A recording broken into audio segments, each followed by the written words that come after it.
Great morning, humans. Great morning, world. And welcome to another Make Sense Monday and another edition of the Make Sense with Dr. JC Doornick podcast.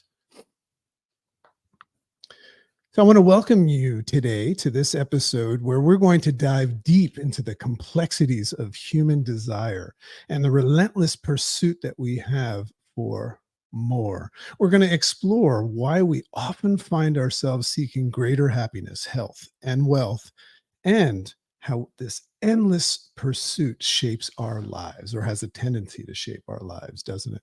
So we're going to unravel the psychological phenomena behind the never satisfied cravings that we have, including the intriguing concept that is known as the hedonic adaptation, as well as discuss the practical ways to find fulfillment in what we already have right here, right now. So join us as we discover how to break free from the cycle of constant seeking to appreciate the present moment and truly enjoy the achievements and beauty of this thing called life.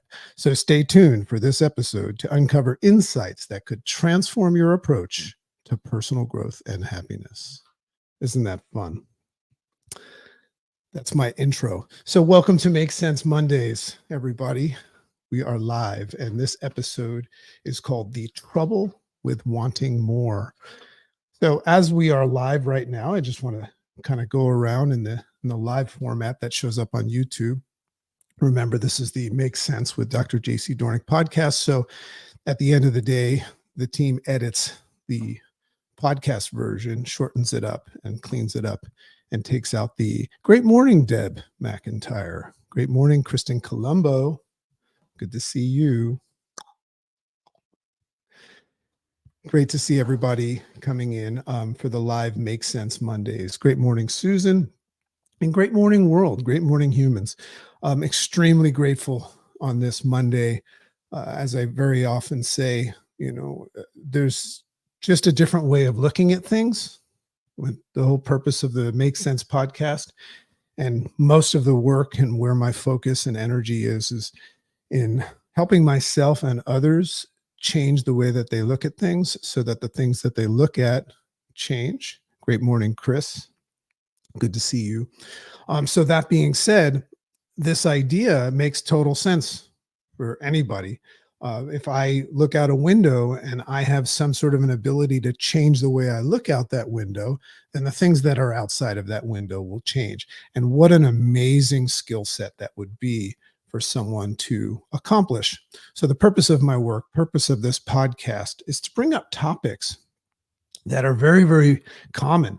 And these are the things that are in most of our minds as the things that make us go, and just acknowledge the fact that we've been programmed from birth, and our mother, father, teacher, preacher, society, as well as evolution and the paying forward of our forefathers and foremothers, has prompted us and programmed us to have a certain way at looking at things. So if you're unhappy with your current reality and your outcome, and you're not satisfied perhaps with the way things are moving, then you would just want to look at this idea of saying, maybe I'll entertain the idea that what he just said about I've been programmed to look at things a certain way, and entertain this idea of looking at things in a different perspective, changing my perspective, thus changing my perception of things. And if we do that, if we learn how to change the way we look at things, like the topic we're going to talk about today, then the things that we look at begin to change. So great morning, Kathy. I want to say hello and great morning, and a big shout out to the Make Sense Academy. That's our private community that everybody is welcome to try out and see if it works for you. And that is a community that meets daily in a live format. And I've just moved into this different structure where I've spent most of my life mentoring and coaching people in a one-on-one format. And I just realized that the people that I want to reach very often don't have access to something like that, time-wise, and as well as obviously finances in this crazy world that we live in. So I created a group format coaching model, mentorship model, educational model with my wife, Chicken, Mika. who's a mental health therapist, as well as our partner, Julie Loken, who brings the business component of taking your creative genius and using things like authoring books and publishing and public speaking and even coaching, building your own coaching model one day to take your creative genius and your story and share it with the world. So that's all found in the Make Sense Academy. And that is a whopping cost of $24 a month. You know what's interesting about that? And this is just a little kind of a side note observation that I have this morning. Um, if you create high value, so put your business hat on for a second. If you create a product or service that offers high value, dramatic impact and change in one's life, and you offer it on a silver plate, and you offer it for an almost non-existent cost, meaning, the average human will look at what their expenses are and realize that they're spending a lot more money on things that are not moving them forward, potentially bringing them comfort but not moving them forward. So they look at this and they say high value, low cost, but I don't think that I'm going to take it. I'm not going to do it anyway, right? How does that happen? It's really interesting because as somebody that is a business owner, you very often can get roped into this idea that maybe it's too much money or maybe there's no value. That's not what it is. I've made a really interesting observation about the consumer, which I'm one of them, is there's this interesting notion and concept, and that's part of this programming that we have, that sits under the umbrella of the word overwhelm. I was listening to a very good friend of mine talk about the fact that uh, they only have a certain bandwidth right now to handle a certain amount of stuff, right? So this is that umbrella of overwhelm. So what you often hear people saying is like, I can't handle that right now. I've gotten too much on my plate, right? And my bandwidth can't handle it. And I had an interesting discussion with this person today, and I just brought up this idea, and I'm just curious to know if this makes sense to you, is that a different way of looking at it is that we actually have the bandwidth for everything that we need. But the things that suck up the most energy and take up the most of our bandwidth are the things that are actually not in support of our goals and our dreams. Just think about that for a second.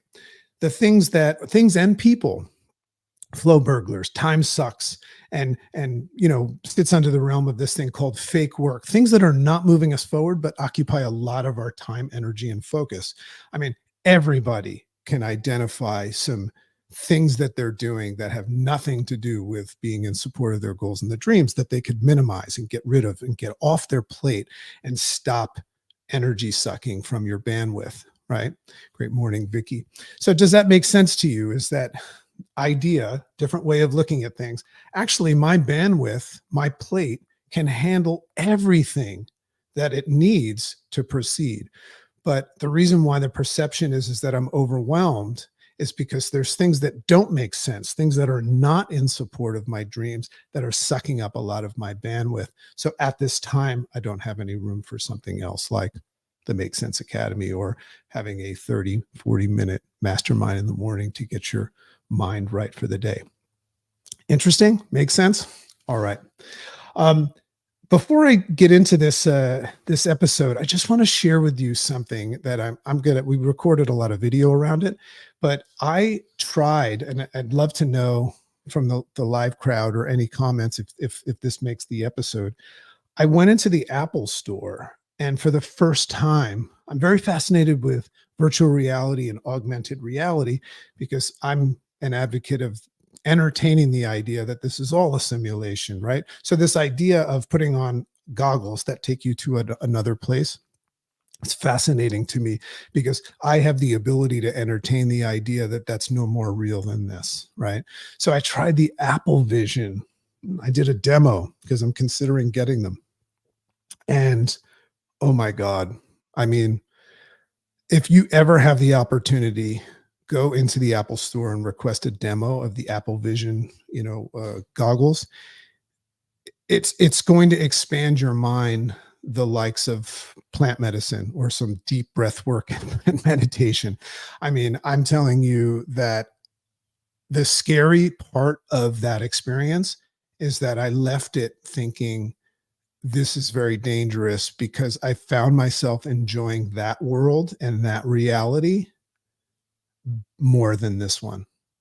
And I was just thinking, wow, this is going to be an interesting change coming. And there's so many ideas and concepts that I probably, assumed is coming next that could be very detrimental to humanity. So I think it's important that people know about these things because they're coming no matter what. And today, in the live format of this show, it is the 9th of September on a Monday. And I know that Apple has their big, I think it's called Glow Together announcement of the advancements of the new phones and the virtual reality concept. So I'm going to check that out. But oh my God, I put my finger out and a butterfly came and sat on my finger, and I moved my hand around and it stayed on my finger. It was just crazy. So great morning. Love to be here with you today. And let's get on our way. So this is called The Trouble with Wanting More. And I refer to this as a process of awakening to what already is. I'm super fascinated, and I talk a lot about this idea of seeking. You know, in Buddhism, they say that the trigger, the cause of all of our suffering is desire. So I'm very fascinated with this idea of being a goal-oriented person and a future-thinking visionary, which we're raised to believe is a really, really good attribute to have, is to always be striving for more. And if you look at a lot of the personal growth stuff that's out there, it talks a lot about the characteristics that you would need to adopt in order to be successful at moving forward, right? And and I often tell people, I go, if you want to create a structure that is forward moving, you would have to first identify what it is that you want and why, lead from the future, act in the now. What that means is you'd have to identify what you want and why and create value. You've heard me talk about the air that we desire when our head is underwater. And just this observation that all humans, you and I, you might not like to know that you and I are very much the same. In fact, if you go really deep down the rabbit hole, we are the same. We are one. But I always talk about the fact that human beings all want the same thing, right? What do we want? And I'll prove it to you. We all want to be happier, healthier, and wealthier. That's an observation of all of us, thus making us what I call seekers of the So this idea of seeking, come with me for a second. Assess that right now. Ask yourself, and this is my proof to you. Ask yourself if you woke up this morning wanting to be less happy. Is that even a reality where you actually want to be less happy? You might be sucking your thumb in life and feeling like a victim, but do you want to be less happy? I don't think so. Do you want to be less healthy? Do you want to actually set a goal to say, I hope that I get less healthy or even less wealthy? Did anybody wake up this morning and hope and pray that the universe takes your money away? Even more so, if I offered you a guarantee of more, if I offered you right now a guarantee of more of your physical, mental, or financial well being, right? Which one of them would you want more of? And would you take it? Right. And listen, it's totally okay to be in that state. I just want you to understand this concept of seeking and how it's synonymous with all of us. Those are all valuable goals, right? And we've been programmed to be goal oriented. I'm very goal oriented, I find myself, but I'm going through a transformation right now. And, those are valuable goals, and they're connected to most of the things that matter most to us in our lifetime, right? The goals that we have are very much connected to the things that matter most in our lifetime, that we're trying to make the most of. Isn't that what we're trying to do in our lifetime? Go into the future right now and just make an observation of what will actually what will actually matter to you most in the last 10 seconds of your life. And I think what you'll notice is that you'll look back and reflect not on the money and all of those things, but you'll look at your footprint in life and say, did I make my time count? And as we get older, I've identified in my 50s that I progressively am becoming more and more conscious of the expiration date. So I try harder to make my time count.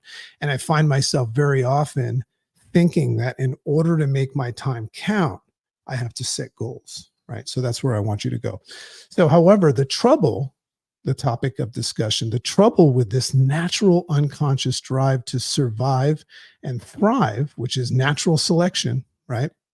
Natural selection says that only the strong survive. So the trouble with this idea of thriving in the future is, in your observation, taking just note of where it takes place, right?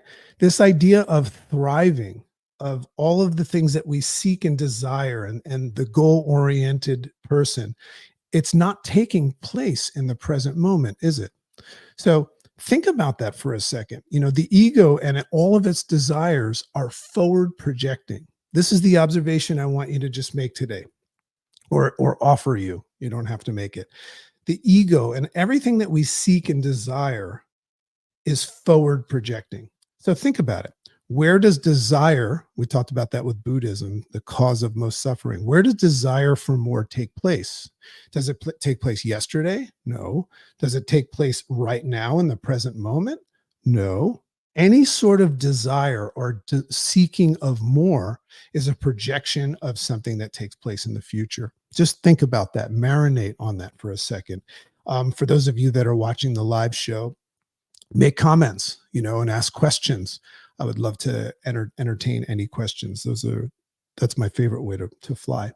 So this poses several challenges, this idea and this observation that all things that we desire take place in the future. This poses several challenges as it produces an endless quest, endless, oscillating, endless, never happy, endless quest for things that only exist in the future, and has us forgetting unconsciously, not even aware when we're goal oriented, has us forgetting to appreciate what already is. Where? In the present moment. So that's why we're so attracted to this idea of an attitude of gratitude. Do you know why we love being in a state of gratitude, which is how I start my day off? I always tell people the first thing that I attempt to do every day when I rise up in the morning, when I open my eyes from unconscious to conscious. Great morning, Monica. Welcome to the family. The first thing that I do is I make an attempt to consciously, remember, I go from unconscious to conscious, say thank you. And the reason why I love those two words is when you say thank you, those are descriptive words of gratitude, and they make me focus on the present moment. And gratitude is a great way to start your day because it pauses this internal, never ending, oscillating quest for more, which is the program from yesterday. Everything that you were trying to accomplish yesterday, that program boots up in the morning, and it's about to get you back into the current that's going to pull you out to sea of desiring more. So I say thank you, and it just goes, and it stops everything for a moment because it's the present moment. So it is said that attempting to conquer the mind, this is great. It is said that attempting to conquer the mind using the mind creates an endless struggle. You know what that means to me is things in the future can only happen in my mind. And I know that there's affirmations and visualizations and lead from the future and act in the now and manifestations and all of that stuff. But all of that stuff is happening in the mind. And we're actually taught that that's a great idea, right? But what I'm really noticing about that is I'm attempting to conquer my mind, because remember, my mind is 95% on autopilot, to conquer my mind using my mind. And that creates an endless struggle. And you might be in that endless struggle right now and in a place, in a reality where you think that's a good idea. I find that when I'm very driven and goal oriented, that's all I think about, right? But while I'm doing that and I'm forward projecting, I'm forgetting about what? The now. So this is akin to trying, I love this. I picked this up in my reading. This is akin to trying to lift yourself up by pulling on your own bootstraps that are on your feet. Just think about that for a second. Go down and grab your bootstraps while they're on your feet and try to pull yourself up. So the ego structure can feel exhausted after some time, can it? Lost and confused after a while. See, this is something And for those of you that are goal oriented and in this state where you're saying, I'm kicking ass, I don't know what you're talking about. I'm kicking ass and taking names. I wake up and I'm here to chew bubble gum and kick ass and I'm all out of gum, right? I know you. I know you because I'm very often am you. That can get exhausting for a while, right? Because it could leave you eventually one day. And I know that right now it might not make sense to somebody that is committed to their forward thinking. And I'm not saying not to be. Remember, this is just a different perspective that might help you now or later. So you might get to a point one day where you feel like your life has no meaning. So with it comes this inability to ever seek lasting satisfaction. So think about what I'm trying to say is it's this inability, not ability. So I'll get to edit that for the podcast. It's an inability to ever acquire lasting satisfaction. And what I mean by that is if you're in a forward projecting, seeking stage of your life, what you don't know is as soon as you grab onto this golden egg at the end, this holy grail, what you'll notice is all it does is prepare you for what you want next. And you never really get to enjoy that holy grail. And if that doesn't make sense to you, I'm going to give you a story. But if it doesn't make sense to you, what I would challenge you to do is to say, well, if you don't have the ability to stop right now and cut away, let go of the string of the kite that is, projecting in the future, just let it go for a second and just celebrate the now, what already is. Well, then that's proof right there that you won't be able to celebrate what is happening in the future, right? Because this is the future from your past, right? Isn't that interesting? Great morning, Rebecca. Great morning, Vicky. Seeing some of your comments, the root of anxiety is looking into the future and causing the what if questions. So this is a super important thing that I'll just address right now. If you're a goal-oriented person and you hear somebody say that because you're tethered and attached to the goal, the future projection, you'll say, oh, that's a cop-out. That's a cop-out. So I will say that if I get too much involved in thinking that living in the future is not a good idea, because sometimes it is. Sometimes it is. Sometimes it is important. If you look at the evolution of man, it's important that we have leaders and things like this, right? To keep us going. But it doesn't mean to never think like that, right? It means just be aware and potentially create some more balance in your life. I find that the times in my life that pose the most challenges for me and I create a perception of wasting time are the times that I'm so focused on one polar end of either future or caught up in the past, or even living so much in the present moment that I end up not going anywhere. So it's not about that. It's not about that. It's just an observation and capture some more conscious awareness of where you are right now and start leveraging, things for, a better life experience for you. So I love this. I love this. So feeling like life has no meaning, with it comes the inability to ever seek lasting satisfaction. Back on track. And as that seeking mind struggles, we experience what St. John of the Cross called the dark night of the soul. So the dark night of the soul was what St. John of the Cross was referring to as that never satisfied, always going after something else, never satisfied. If you don't have the ability to stop and smell the roses, right? Because you're growing new roses, that's what the dark night of the soul. And that's the trouble with seeking, right? And that is that it presents us with things that are impermanent in life. Think about the impermanence of the things that we're seeking, right? So this is a necessary part of what is known as the disillusionment process. You know what's cool about disillusionment? Disillusionment process. It's like an active process of me saying, I'm going to actively work to help myself get out of being tethered to the illusion that I should always be trying to get more. That's the disillusionment process.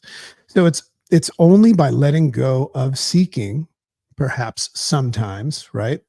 And the false identification with the seeker, right? That's what we think we are. I'm a perpetual seeking missile, right? That we come to into direct union with life. Think about what that means.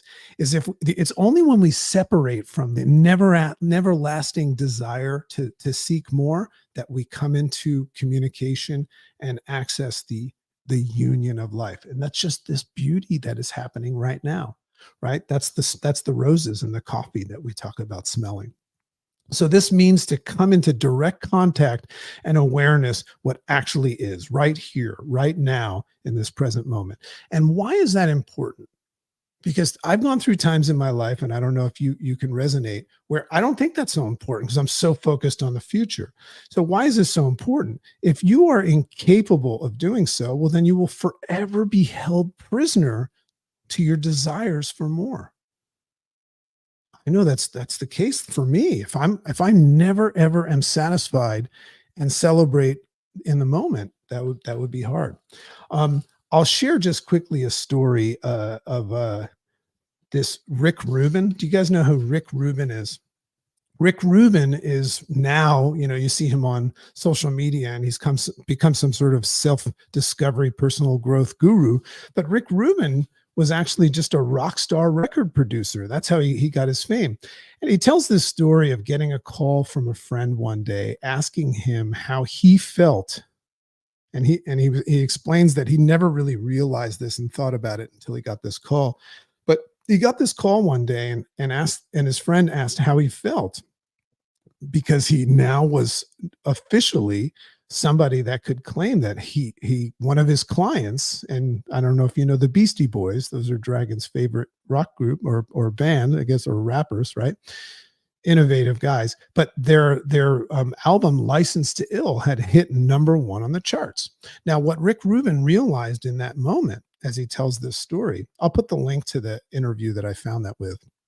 But what he recognizes in that moment is that he had reached the holy grail and the golden egg that he had worked for almost 20 years to accomplish. He always dreamed, and everything in his life obsessively became leveraging that dream of one day being the producer of an album that hit number one on the charts. And what's interesting is he answered the question, how do you feel? He replied that he had never been more miserable in his life ever before. And when I heard that, I was like, I don't get it. I don't get it.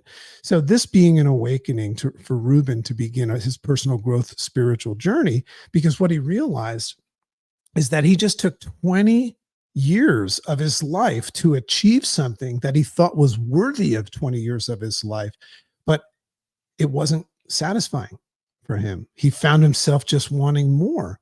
And that made him recognize how miserable. So there comes a time in our lives, if you're open and curious, and that's a key point. In the Make Sense Academy, we always challenge our members to take the write protect switch off of their SD card and allow new information. We always use this concept of saying, and use words like maybe or I don't know. I'm not sure, right? Take the exclamation points off of our statements of what is and just say, maybe. So that's what it means to be open and curious. You can't grow unless you're open and curious. And if you're not open and curious and you hear things like this and you say, this is stupid, I'm going to just go my own way and never listen to this podcast again. So that would just be an indication that your window to be open and curious is closed right now. And perhaps, provide yourself with a little bit of luck. So there comes a time, if you're open, curious, and a little lucky perhaps, that you have this experience in your life. And I think a lot of you know what this experience is. That shows you that the trouble with seeking, right, is really the trouble with you being, or is really the trouble with you believing that you are the world. You are separate from others and separate from the world. That's the trouble with all of this stuff is we create this illusion. Remember the disillusionment process. We create this illusion that we are separate and unique from everybody else. And what happens is that's why we get so tethered and hungry to seek. And we're trying to become relevant as if we're different than anybody else. But It's the open and curious person that allows for things like self-actualization and enlightenment, that recognizes, and that's what Rick Rubin has come to realize now after all these years, is that, he is not what he thought, what he sees in the mirror. He is not his goals. He is not his dreams. He is just this perfectly, you know, shining, orb of love and energy in his life right now that he can enjoy and embrace. And he's allowed himself now, as I'm starting to learn how to do, to enjoy every moment, every moment. Do I still look into the future and have goals and dreams? Sure. I want to take this time and this life experience that I have, using this body right now per se, to make the most of it. I want to explore. I want to experience as many things as possible. But I'm also learning through meditation and a lot of the work that I've done to allow myself to equally enjoy the present moment and look around. This is one of the things that I love about meditation. And it's also one of the things that I love about just simply going for a walk in the morning and slowing down and not moving through the world so fast in a car, in a plane, or through the internet. Just walking around and taking note of things that I normally wouldn't. So that's a practice that I'm doing. That's like a present moment practice that I'm doing. So that story with Rick Rubin is just super, super important. So the key to his story, by the way, is that awakening where you start to witness for the first time that you had spent a large chunk, and I think everybody listening to this will resonate with this, spent a large chunk of your valuable lifetime, which is a blessing. Just the 24 that you have in front of you today is a blessing, seeking this holy grail of success and happiness. And you've been doing so on the outside, not on the inside. That's the awakening right there. And you can be frustrated with that, but that's a gift if you can realize that right now, because it'll start allowing you to go inward and enjoy. Never stopping to acknowledge this illuminant, bright, shiny, holy grail of success and fulfillment is already inside of you. That's the idea that I'm offering you to entertain, is everything that you ever wanted in life is already inside of you. Do you have the ability to just entertain that idea? If you're in that forward structure right now, you won't, and you'll hate this. So waiting for you to take notice. That's what it's just waiting. It's like, hey, I'm right here. You spend so much time asking for more. Have you ever just taken a look under the hood? Sometimes I put the check engine light on to try to make you look under the hood, right? But if you look under the hood, it's pretty good. It's pretty amazing. So this is a challenge for humans, as we are all unconsciously sleepwalking through our lives as victims of our lives. Not necessarily only victims of circumstance, by the way. You may have that one worked out, right? You might have done some personal growth and say, I am not a victim. The world is happening for me, not to me. But things don't happen to me, they happen for me. You've made work that out. But I'm talking about a different type of a victim, but unconsciously victims of our own program thoughts, feelings, and concepts, like the one that we've been discussing that's regarding your success and fulfillment being an outside job.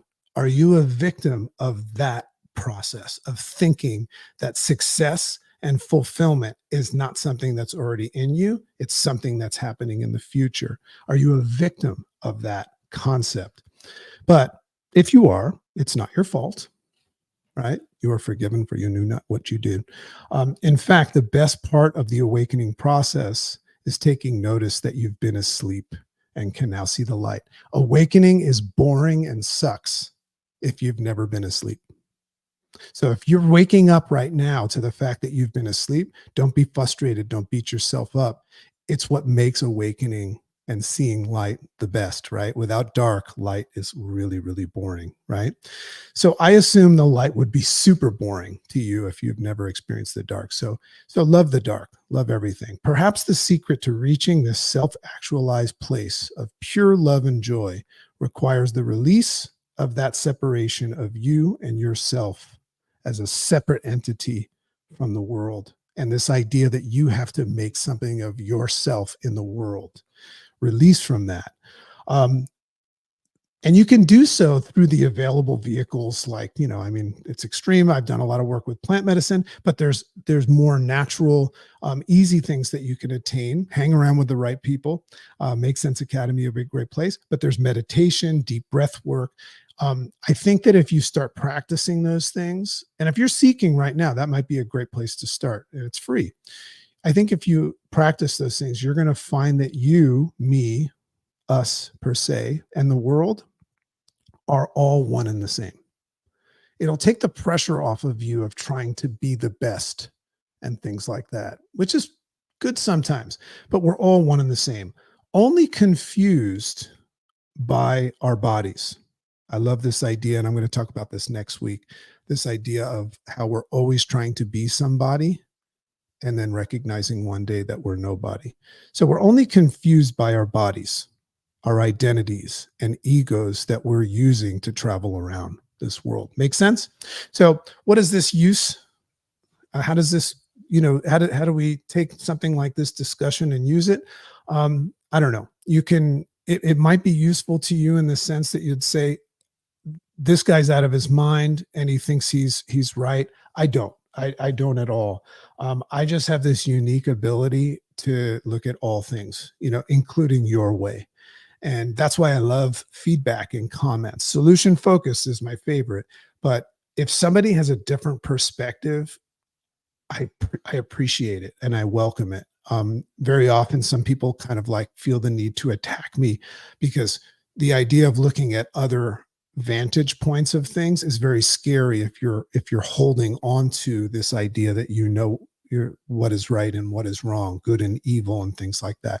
It's very scary to hear somebody entertain other ideas. So I get that, but I still appreciate everybody's vantage points because what I've come to learn in this place right now of open and curious, wonder in the world as I explore is that I don't know everything. And it's such a wonderful way for me to separate from this fear that I might be wrong. I love the idea of saying, I'm not sure.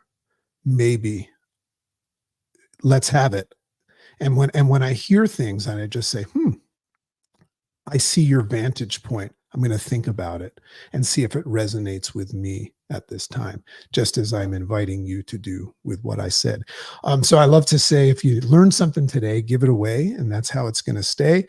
And also, don't become so excited by a potential breakthrough in something that I said that you become tethered to it, and you say, I'm going to take that on as my new way of looking at things. Just add it to your tool belt and pull it out at the appropriate time. And maybe just allow yourself to kind of like leave this conversation right now, not buy into anything that I shared, and just say, I'm going to stretch myself a little bit today and become a little bit more open and curious.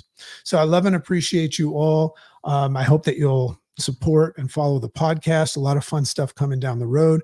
And once again, if you want to enjoy what it's like to interact with people that are open and curious in the Make Sense Academy, just reach out and say, send me information. You can say Make Sense or community.